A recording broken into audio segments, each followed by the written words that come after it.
Muy buenos días. Ante todo, un cordial saludo a todos ustedes en este hermoso día. Hoy, el 8 de diciembre, la Iglesia celebra la solemnidad de la Inmaculada Concepción de María con el Evangelio de Lucas 1, 26 a 38. Es una fiesta difícil de entender. La fiesta dice: María fue concebida sin pecado original. ¿Qué significa todo esto para nosotros? ¿Qué significa que María es pura y que habría de ella nacer Cristo? La Inmaculada Concepción dice: Dios está en María y donde está Dios, todo es puro. Donde Cristo viene, donde está Dios, donde Él habita, el pecado no tiene poder. Esto significa que Dios puede sanar, tornar puro, inmaculado, todo y cada situación. Así que Dios desciende sobre María y crea la pureza para que pueda nacer su Hijo. De esta manera podemos decir: Jesús, el Hijo de Dios, viene de Dios. Dice el ángel: el Espíritu Santo descenderá sobre ti, el poder del Altísimo te cubrirá con su sombra. Por eso el niño santo que nacerá de ti será llamado Hijo de Dios. De modo que Jesús nace de una mujer, María, porque ella lo dio a luz. Pero también Jesús es el Hijo de Dios, porque ese vientre es de Dios y entonces genera al Hijo de Dios.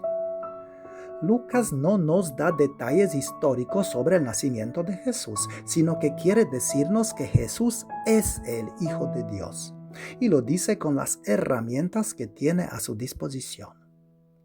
Entonces, hay una parte de María que es intacta, preservada, inmaculada. Ahí el mal no la alcanzó. Pero esto es cierto para cada uno de nosotros. Hay una parte de nosotros donde el mal, el pecado, el error, la culpa, la fealdad, los traumas, las heridas no pueden llegar. Hay una parte de nosotros que de ninguna manera es perjudicada, afectada, debilitada. Y siempre podemos aprovechar esta parte para recuperarnos, para levantarnos, para lograr lo que parecería imposible. Cierto hombre consume la cocaína regularmente. ¿Dónde puede encontrar la valentía y la fuerza para salir del problema? Si no hubiera un área pura e intacta, una buena parte de él mismo, ¿cómo podría hacerlo? O una mujer se da cuenta a sus 40 años de que toda su vida necesita ser cambiada. ¿Dónde puede encontrar la fuerza? ¿Cómo puede creer que no es demasiado tarde? O un hombre borracho atropella a un joven y lo mató. ¿Cómo puede perdonarse a sí mismo? Cuando todo parece estar mal, cuando todo parece ser perjudicado, cuando tú mismo pareces ser perdido sin ver la salida del problema, la Inmaculada te recuerda que hay una parte de ti que es buena, viva, sana, segura, pura, inmaculada. Es por eso que puedes comenzar de nuevo, porque una parte de ti, la parte divina, nunca es alcanzada y contaminada por el mal. El Evangelio de hoy comienza diciendo: al sexto mes, el ángel Gabriel fue enviado por Dios a una ciudad de Galilea llamada Nazaret, a una joven virgen que estaba desposada en matrimonio con un hombre llamado José. Se dice al sexto mes porque en el versículo anterior se menciona que Isabel se mantuvo retirada durante 5 meses. El Evangelio dice entonces que al sexto mes el ángel va a una joven llamada María. Hablando del nombre María, en hebreo se decía Miriam, que quiere decir amada de Dios o amada de Yahvé. De Mir, Amada en egipcio y Yam, Yahvé. Y el Evangelio dice que María está desposada. ¿Qué quiere decir esto? Para entenderlo necesitamos saber cómo se llevó a cabo el proceso matrimonial en aquel tiempo. Había dos etapas. Erusín, que eran los acuerdos matrimoniales legales, es decir, la jovencita se tornaba ya mujer y así una esposa legítima, pero aún permanecía en la casa de sus padres durante aproximadamente un año y por lo tanto aún no tuvo relaciones sexuales con su esposo. Era un tipo de compromiso que legalmente tenía el valor del matrimonio. Luego había la segunda etapa, Kiddushin, que era el traslado de la joven a la casa de la familia del esposo, donde se consumaba el matrimonio. María, por lo tanto, tenía entre 12 y 13 años, estaba comprometida, pero aún no casada. Se usa el término griego parthenos, que no solo quiere decir virgen, sino también doncella, pura. Parthenos era una mujer que aún no había dado a luz. Por lo tanto, parthenos puede indicar a una virgen, pero el acento no recae en esto, sino en mujer joven, doncella. Parthenos indica a una mujer hasta el momento en que da a luz a su primer hijo. Los evangelios nos informan que Jesús tuvo hermanos. Bien conocemos los nombres de estos hermanos. Se trata de Santiago, José, Judas y Simón. Si estos fueran hermanos como lo pensamos hoy, significaría que María tuvo relaciones sexuales.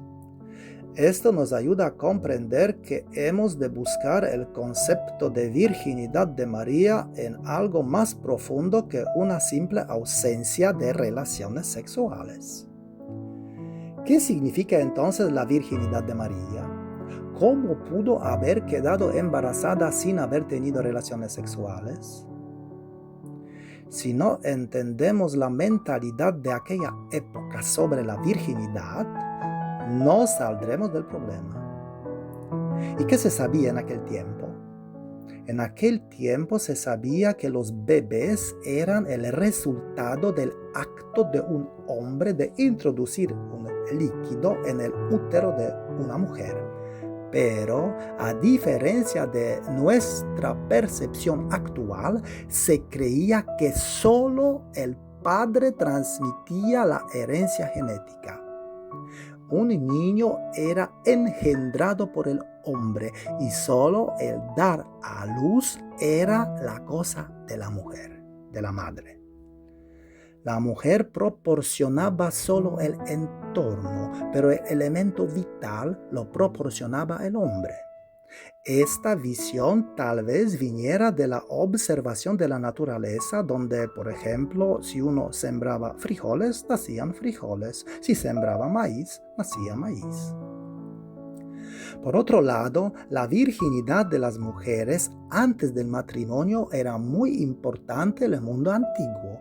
Si una mujer tuviera relaciones sexuales con un hombre que no fuera su futuro marido, el otro hombre podría contaminar permanentemente su útero con su propio semen.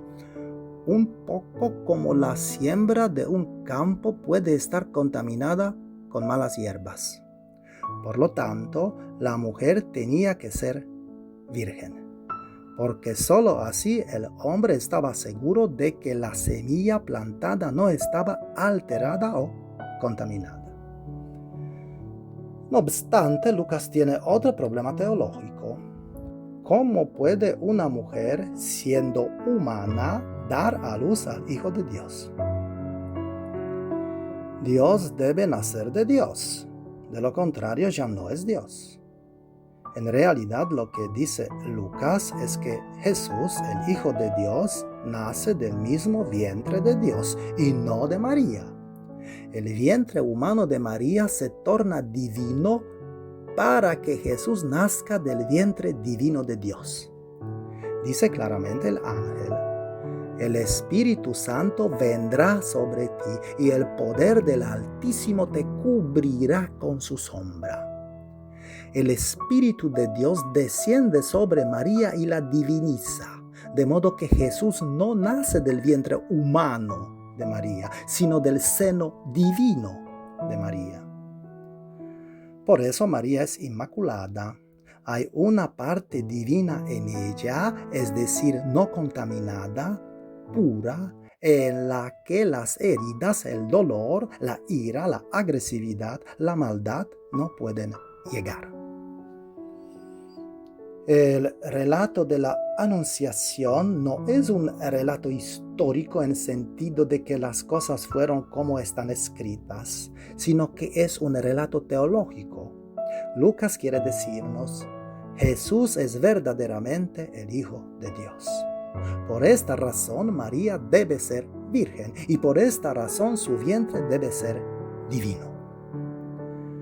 ¿Qué puede significar para nosotros que María fuera virgen? Reducir la virginidad a un problema biológico es tan trivial como reducir la fe a ir a la iglesia. Es posible no tener relaciones sexuales con nadie, pero esto no significa que seas virgen en el alma.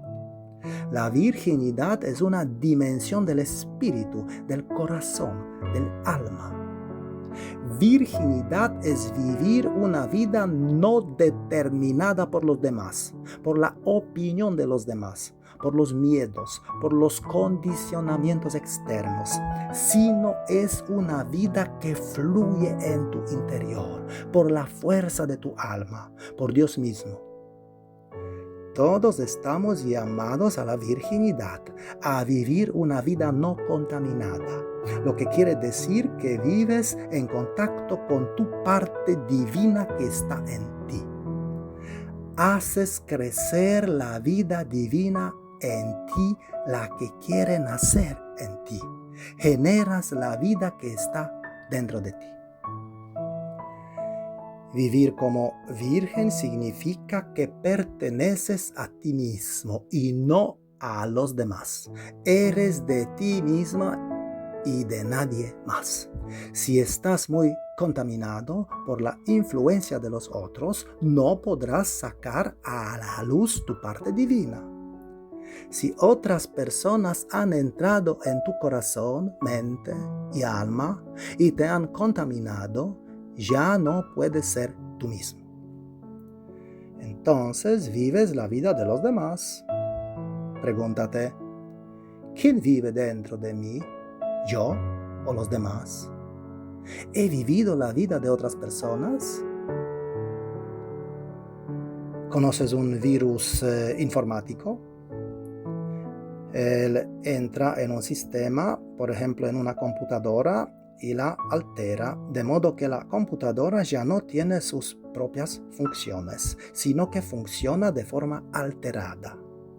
La virginidad es vivir una vida sin virus, sean mentales, afectivos o psíquicos, que te hacen vivir otro de lo que eres.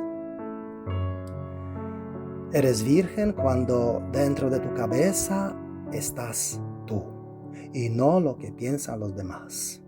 Si estás lejos de ti mismo, si estás determinado por los demás y otros pensamientos, entonces no vives tu propia vida.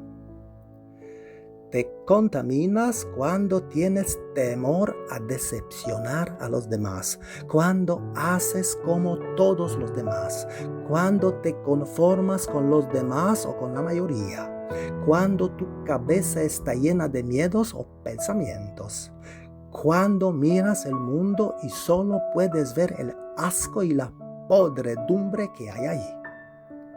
Te contaminas cuando miras a las personas y solo señalas sus defectos, lo que está mal. Te contaminas cuando siempre estás triste, enojado, deprimida. Te contaminas cuando ya no sabes cómo emocionarte o regocijarte, cuando reduces tus sueños y tu misión para no exponerte demasiado, para no arriesgarte. Has ganado la tranquilidad, pero has traicionado a tu alma, al Dios que está en ti. Te contaminas cuando estás reviviendo la vida de tus padres. Eres como ellos, te comportas como ellos, los copias. Te contaminas cuando buscas poseer, desear, cuando envidias, cuando eres codicioso por lo que otros tienen, cuando no sabes disfrutar de la felicidad de los demás. Has perdido tu virginidad cuando ya no hay nada espontáneo, tuyo, sino que todo está calculado, todo está razonado, todo se ajusta a la imagen que el mundo ofrece. Has perdido tu virginidad cuando ya no sabes quién eres. María, al anuncio del ángel, responde: sí. Yo soy la servidora del Señor. Hágase en mí tal como has dicho. María es una mujer que hace no lo que ordenan los hombres, sino lo que le comunica Dios. En aquel tiempo la mujer era considerada y tratada como un animal. Ni siquiera podía dirigirse a un sacerdote, y mucho menos a un ángel. A la mujer ni siquiera se le pedía que ore y no se le enseñaba la ley. ¿Cómo pudo María creer tal cosa? Ante lo que el ángel le anunció, debería rechazar su propuesta porque era una auténtica herejía. La blasfemia pura era afirmar ser la Madre de Dios. Así que María era herética en visión de su religión. Ciertamente se preguntaba: ¿debo seguir el sentido común, la tradición, las reglas religiosas o seguir mi corazón? Si rechazo la propuesta del ángel, nadie lo sabrá. Pero si la realizo, encontraré peligro, rechazo, murmuración e incluso lapidación. ¿Cuánta valentía debía haber tenido esta mujer para decir sí? Si María hubiera sido la persona de la ley, habría rechazado el anuncio del ángel. Se habría dicho a sí misma, son fantasías infantiles, pensamientos maníacos de una mujer. María no era una mujer tradicional religiosa, porque si lo hubiera sido, habría descartado una propuesta tan indecente y herética del ángel. María pudo aceptar tal propuesta solo porque era una mujer abierta, que sabía cómo ir más allá de todos los esquemas, que sabía cómo aceptar lo incomprensible. Si María hubiera sido racional, habría dicho: no es posible. Si María hubiera sido una erudita, habría dicho: la escritura no permite creer en lo que dice el ángel. Si María hubiera sido devota, habría dicho: lo que he visto y oído es blasfemia. Si María hubiera sido instruida religiosamente, habría dicho: Dios no puede nacer de una persona. Si María hubiera seguido el sentido común, habría dicho: son puras tonterías. Si María hubiera sido sumisa, se habría avergonzado de poder pensar tales cosas. Recuerda, Dios nunca te pedirá cosas lógicas, explicables, tranquilas. Dios siempre te pedirá lo imposible, lo increíble, lo impensable. Y si razonas lógicamente, a la manera humana, según el sentido común, habrá una sola respuesta: no. En cambio, Dios te pedirá cosas imposibles, pero si confías, las harás. Si confías, irás a donde nunca has pensado que fueras. Te enfrentarás a cosas que ni siquiera hubieras soñado. Pero no tendrás que pedir explicaciones tipo ¿por qué? ¿Por qué yo? ¿Quién soy yo para hacerlo? No puedo hacerlo. No es para mí. Al contrario, tienes que decir sí, que así sea, que suceda lo que ha de suceder, y confiarás. Entonces Dios será quien te lleve, quien te guíe, quien te dé fuerza, y lo imposible para ti será posible para Él. Piensa detenidamente lo que significa decir sí a Dios. Piensa detenidamente lo que significa ser siervo, sierva y confiar en Él. Piensa detenidamente lo que significa ser virgen, no contaminado, íntegra, libre. Piensa detenidamente lo que significa ser fiel al corazón. Y sé que al tener confianza podrás decir sí e ir a donde tu corazón te llame. ¿Y qué mensaje puedo llevar conmigo para contemplarlo en estos días? Quizás el siguiente. Cuando nazca la vida dentro de mí, continuaré llevándola en mi corazón y nunca desaparecerá de mi corazón.